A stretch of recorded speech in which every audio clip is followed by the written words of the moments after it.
اظہر اعجاز خواجہ versus additional district جج۔ یہ case والدین کے حقوق یعنی پیرنٹس مینٹیننس رائٹ سے متعلق ہے، جہاں ایک ماں نے اپنے بیٹوں کے خلاف عدالت میں دعویٰ کیا کہ وہ مالی ضروریات کے لیے مدد حاصل کرنا چاہتی ہیں، کیونکہ obviously وہ ڈیپینڈنٹ ہیں اور کوئی آمدنی کا ذریعہ بھی نہیں ہے۔ لہٰذا ہم اس کیس میں دیکھیں گے کہ کیسے ایک والدہ نے اپنے بیٹوں کے خلاف مینٹیننس کا حق مانگا اور پھر لاہور ہائی کورٹ نے اس پر کیا فیصلہ دیا۔ یہ کیس والدین کے حقوق اور فیملی کورٹ کی طاقت کو سمجھنے کے لیے بے حد ضروری ہے۔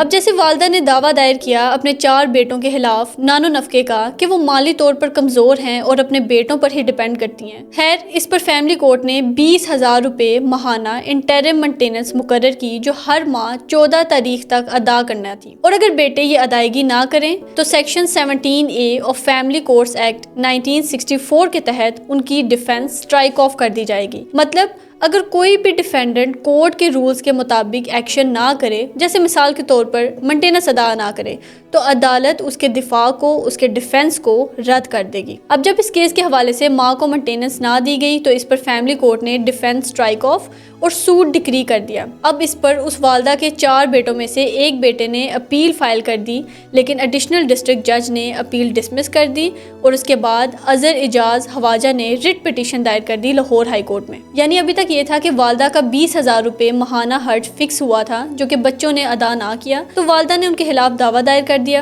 جس پر ان کے بیٹے نے لاہور ہائی کورٹ میں ریٹ پٹیشن فائل کر دی۔ اب جو ان کے بیٹے نے آرگیومنٹس دیے وہ یہ تھے کہ سب سے پہلے انہوں نے کہا کہ فیملی کورٹ کے پاس والدین کی مینٹیننس کی جورسڈکشن ہی نہیں ہے۔ یعنی جب ہم section 17A of family court act 1964 کو دیکھیں تو یہ صرف اور صرف بچے اور بیوی کی مینٹیننس کے حوالے سے ہی بات کرتا ہے، اس میں والدہ کو خرچہ دینے کا تو ذکر ہی نہیں ہے۔ اس کے علاوہ دوسری آرگیومنٹ جو انہوں نے کی وہ یہ تھی کہ کورٹ نے کوارسیو ایکشن لیا ہے، یعنی چونکہ فیملی کورٹ نے ہر مہینے کی 14 تاریخ مقرر کی تھی خرچے کے لیے، جبکہ کورٹ نے کیا کیا، 3 تاریخ کو ہی ڈیفینس اسٹرائک آف کر دیا۔ مطلب کورٹ نے جلدی میں ہی فیصلہ دے دیا، یعنی ابھی خرچہ ادا کرنے میں دن باقی تھے، لیکن والدہ نے دعویٰ دائر کر دیا کہ خرچہ نہیں دیا جا رہا۔ اب کورٹ نے بغیر بیٹے کا موقف سنے اور بغیر ماں کے دعوے کی پراپرلی جانچ کیے فوراً فیصلہ سنا دیا۔ اب ان تمام آرگیومنٹس کے جواب میں کہا گیا کہ بیٹوں پر اسلامی اور اخلاقی ذمہ داری ہے کہ وہ والدین کو سپورٹ کریں، like it's a moral duty.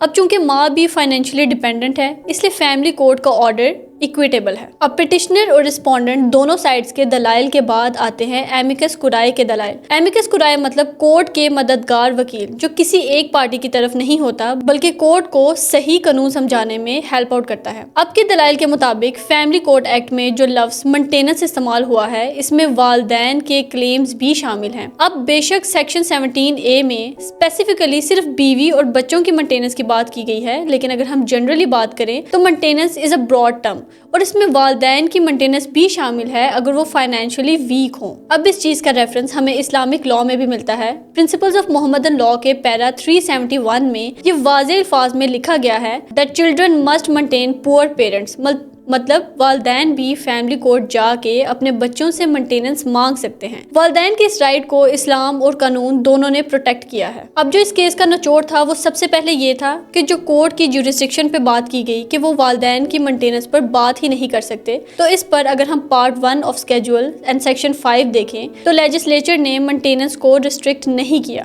اب جو اس کیس کا نچوڑ تھا وہ سب سے پہلے یہ تھا کہ جو کورٹ کی جورسڈکشن پر بات کی گئی کہ وہ والدین کی مینٹیننس پر بات نہیں کر سکتے، تو اس پر کورٹ نے کہا کہ لیجسلیچر نے مینٹیننس کو ریسٹرکٹ نہیں کیا، لیکن ڈیفینس اسٹرائک آف کرنے کو بیوی اور بچے تک ضرور محدود کیا ہے۔ اور سب سے اہم بات، جو کورٹ نے 14 تاریخ سے پہلے ہی کوارسیو ایکشن لے لیا، جبکہ ادائیگی کی تاریخ 14 تھی اور دن بھی باقی تھے، تو ایڈیشنل ڈسٹرکٹ جج نے اس غلطی کو بھی کنفرم کر دیا۔ اب جب اس کیس کے فیصلے کی بات آئی تو سب سے پہلے جو والدہ کے بیٹے اظہر اعجاز خواجہ نے ریٹ پٹیشن فائل کی تھی اسے الو کر دیا گیا۔